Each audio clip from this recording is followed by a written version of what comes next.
Mais uma vez, você trouxe um time bastante modificado, mas isso acabou não influenciando no andamento do jogo. O Flamengo foi muito bem no primeiro tempo, teve até a oportunidade ali com o Pedro de sair com um resultado mais elástico.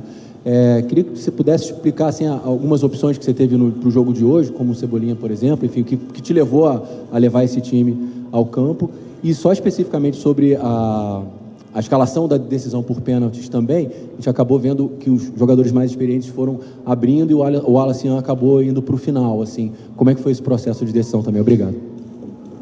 Bom, a decisão pela equipe titular passou primeiro por alguns jogadores não viajaram, né? Bruno Henrique e Luiz Araújo, não tinham condições de jogo, foram barrados. Alguns jogadores não poderiam começar porque vieram de férias. Lino, Emerson, Royal, Saul não poderiam começar o jogo. Arrascaeta sentiu um desconforto no último jogo e montei com as peças que eu tenho um time, no meu modo de ver, da mesma forma que eu falei no primeiro jogo, suficiente para poder vencer o jogo e fazer um grande jogo. E foi assim como fizeram.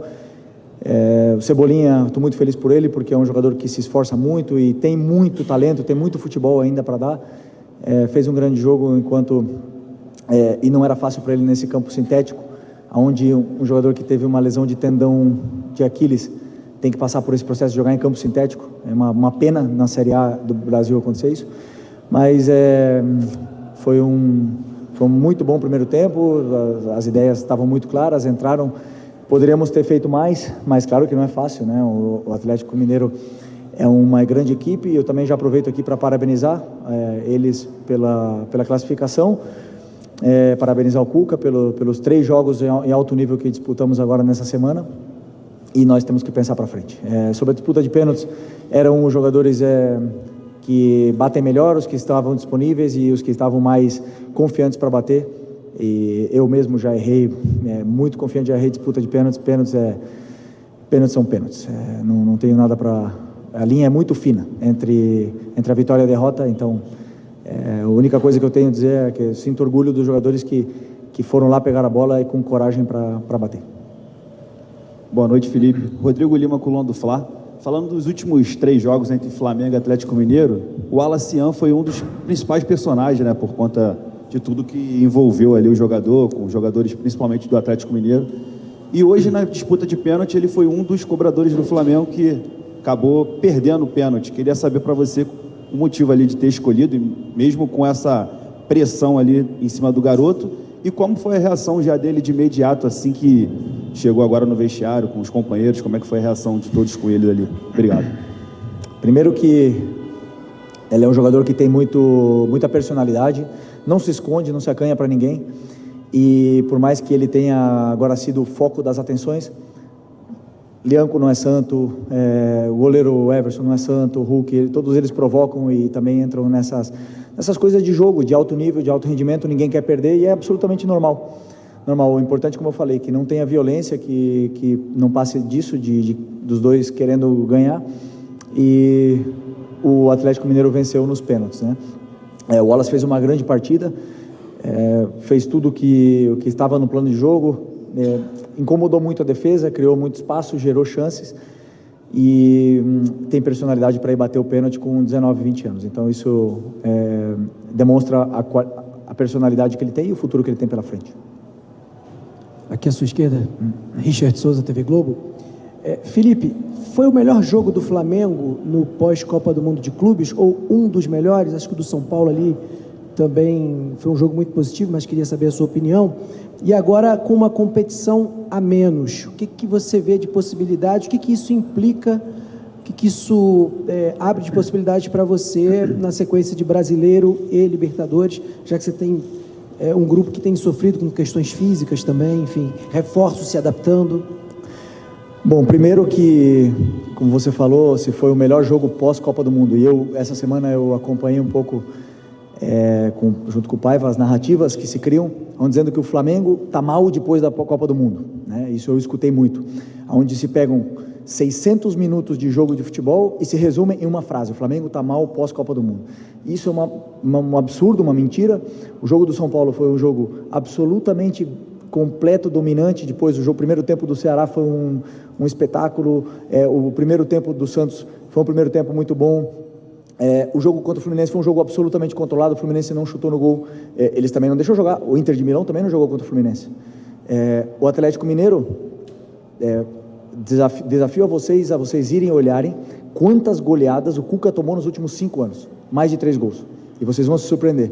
Para vocês verem se é fácil jogar com uma defesa contra o time como a defesa do Cuca, que por ser brasileiro é subestimado, porque isso me deixa triste, porque se resume tudo em uma simples frase, e não é verdade. O meu time está bem, vão ter jogos melhores, vão ter jogos piores, vão ter viagens mais longas, vão ter desgaste, vão ter lesões, vão ter desfalques, e o time vai jogar alguns dias muito mal e outros dias vai jogar muito bem. O importante é a gente saber realmente, que eu tento passar para os jogadores, o que está sendo feito dentro do campo, e eles sabem bem e nunca deixaram de acreditar na ideia. Então esse é o meu trabalho como treinador, e simplesmente não se resume simplesmente a um momento, porque quando a gente ganhou no Atlético Mineiro no Brasileiro, eu li também que o Flamengo era o líder pós-mundial do Brasileiro. Não sei se eram 10 pontos, uma coisa assim.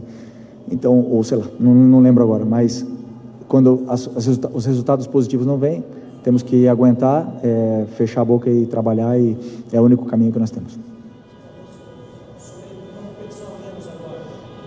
Mirassol. A única que importa é Mirassol. A única que está na minha cabeça. Felipe, tudo bem? Pedro Torre, ESPN. Queria te perguntar até que ponto o jogo ser num gramado sintético impactou nas tuas escolhas, na escalação, porque, não sei se você concorda, me parece que os jogadores recém-chegados da Europa, especialmente ali o Saúl e o Lino, talvez tenham sentido isso, não renderam o esperado, parecia ter até uma certa dificuldade, e a saída do Plata também, a modificação... Eu não estou escutando, pode ir mais perto. Oi. Isso, agora sim. Desculpa, vou repetir inteiramente. Até que ponto o jogo sendo gramado sintético impactou as tuas escolhas, as modificações? E me parece que os jogadores que vieram agora, recém-chegados da Europa, sentiram um pouco o gramado sintético. Saúl, também o Lino, enfim. O que você acha disso? Até a saída do Plata, Saúl, o que você imaginava por ali? Obrigado. O Plata pediu a substituição. Parece que estava com problema na parte lombar. Não sei ainda, tem que ver com os médicos. Eu, particularmente, não poupei nenhuma peça pensando no sintético, né? Claro que existem jogadores que têm problemas nas articulações, que sofrem com isso, mas todos se colocaram à disposição de participar, né, do jogo. Como eu falei, algumas escolhas que eu fiz, por exemplo, Lino, Saúl, Emerson, não estavam em condições de repetir, iniciar o jogo, então preferi ter 30 minutos eles bem do que ter 60 minutos e com risco de lesão e ter uma queda de rendimento. Então essas coisas são bem planejadas antes do jogo. E o Arrascaeta, como eu falei, ele teve um desconforto no último jogo, onde também sabíamos que tinha um certo risco ele poder jogar hoje. Por sorte jogou e não sentiu piora, né, na lesão. Mas o gramado sintético, eu já falei na outra vez, Série A é uma pena, para o espetáculo, uma pena que isso aconteça. E infelizmente clubes grandes, os grandes do Brasil estão fazendo isso, Botafogo, Palmeiras, Atlético Mineiro, e na qual vai ser muito difícil poder fazer alguma coisa, né, quando são os grandes que começam a fazer esse movimento. Então, aceitar e esperar daqui a muitos anos a proibição e a mudança. Felipe, tudo bem? Boa noite aqui na frente. Gabriel Orfa, canal Paparazzo, Rubro Negro, Revista Placar.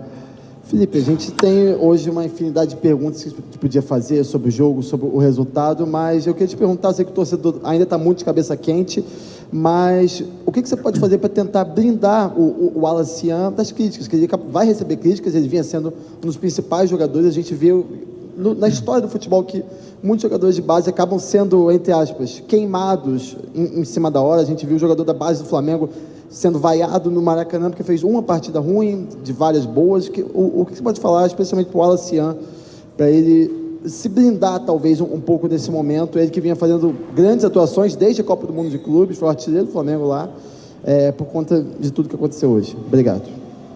As críticas, elas fazem parte do crescimento dos jovens, do crescimento do atleta profissional, e quanto melhor ele possa lidar com as críticas, ele, Matheus, Lohan, Cleiton, João, todos os jovens, né, Everton Araújo, que passam por críticas, quanto melhor eles lidarem com isso, cada um tem a sua forma e a sua maneira de fazer, quanto melhor eles fizerem isso, maiores como jogadores de futebol eles vão ser.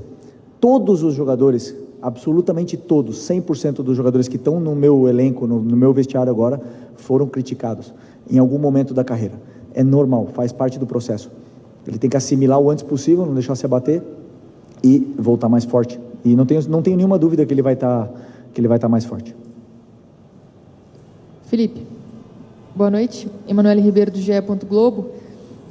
Não acho que é uma coisa que você acompanha, mas a gente acompanha um pouco da discussão de torcedores nas redes sociais, também nas ruas, e nos últimos jogos a gente vê uma certa insatisfação com o desempenho do time, né? Você sempre fala isso, que a cobrança do torcedor do Flamengo é sempre grande, porque o torcedor sabe o que o Flamengo pode entregar. E hoje a gente viu o Flamengo realmente com uma energia diferente. Acho que as suas escolhas, tanto por causa da questão de desgaste, mas também pela montagem do time em função do que o Atlético apresentou nos últimos jogos, a gente viu um time que conseguiu fugir, vencer essa marcação do Galo, conseguiu se movimentar muito bem na frente, principalmente no ataque. Como que você vê essa cobrança dos torcedores? Esse jogo de hoje é uma prova de que o Flamengo pode fazer alterações, pode usar melhor o seu elenco e também apresentar essas variações que a gente vê que estão sendo cobradas? Obrigada. As cobranças da torcida, do torcedor do Flamengo, rede social nem comento, porque é a selva, né? É uma loucura, porque se você se guiar pelas redes sociais, não está a verdade ali, né? Tá as pessoas colocando tudo para fora o que tem. A verdade, ela está no estádio, quando você joga, e o torcedor, ali no estádio, ele tem toda a forma de transparecer o que ele está sentindo, com vaias, com aplausos, com protestos. Então, e ali por onde a gente seguia. Como eu falei para o teu companheiro anteriormente, sou muito racional com o que está acontecendo. As críticas, por exemplo, o jogo do Ceará, onde a gente foi muito criticado, foi um grande primeiro tempo, grandíssimo primeiro tempo, contra um time que venceu o Cruzeiro fora de casa, né? E sem esquecer, então eu sempre tento falar para os jogadores e tentar falar a realidade de uma maneira muito racional para eles. O que está acontecendo? Que o Flamengo hoje é líder do Brasileiro com um jogo a menos. Essa é a verdade. O Flamengo não vai jogar bem sempre, não vai. Aí, quando não joga bem, a responsabilidade é toda do treinador, toda. Eu sou o responsável por fazer esse elenco jogar bem, sou eu. E eu, sim, me lido muito bem com as críticas, mas eu também te digo, sou muito racional no que está sendo feito. Então, muitas vezes, eu gosto de falar para eles, por mais que perca o jogo e joguem mal, jogue bem, eu falo para eles. Ou se, ao contrário também, ganha e joga mal, eu falo também. Porque a gente tem que saber o que está fazendo, e só a longo prazo que vamos saber realmente o que vamos conquistar. Temos aí 6 meses ainda e não podemos deixar uma onda levar nós para baixo do mar. Então nós temos que tentar sempre botar a cabeça no lugar, saber o que está sendo feito, como a gente está dominando os jogos, se a gente está defendendo bem, está atacando bem, está criando chances, não está sendo, a nossa fase defensiva está boa, está ruim, e com isso a gente seguia para tentar vencer os jogos e continuar evoluindo dentro da competição, que é muito larga, ainda faltam muitos jogos. Muitos jogos. Felipe, aqui, Sidão Marinho da Litoral News. Flamengo eliminado da Copa do Brasil, ganha algumas datas para descanso dentro do calendário. Desde o início da temporada tem se falado sobre a prioridade, Campeonato Brasileiro e Copa Libertadores da América. Você acredita que pelo elenco que tem, pelas contratações que foram feitas, o elenco que já tinha na equipe do Flamengo, a volta dos lesionados, esse espaço maior para treino, Brasileiro e Libertadores não são apenas prioridades, mas se torna uma obrigação para essa equipe, pelo investimento, pela estrutura e pela expectativa gerada dentro do torcedor, ou as duas ou pelo menos uma? Você acredita que tem que tratar como obrigação a partir de agora uma conquista? Me desculpa, mas nós somos obrigados a trabalhar o máximo possível, mais duro que a gente puder, dar a vida pelo Flamengo. Essa é a nossa obrigação. Essa sim. Ganhar, a gente não controla. O resultado, ninguém controla. Nem eu, nem o Abel do Palmeiras, nem o Cuca, do Atlético Mineiro, nem o Jardim do Cruzeiro. Não controlamos o resultado. Nossa obrigação é dar a nossa vida pelo escudo do Flamengo. É trabalhar e colocar sempre o Flamengo como prioridade. E com o elenco qualificado, como você bem falou, nos dá o direito, nos dá a condição de brigar pelos títulos. E pode ter certeza que esse grupo aqui vai lutar até o final. E eu tenho muita fé, muita confiança nesses jogadores, confio a minha vida neles, que a gente vai fazer uma grande temporada aqui até o final. Beleza? É isso? Boa noite, pessoal. Obrigado.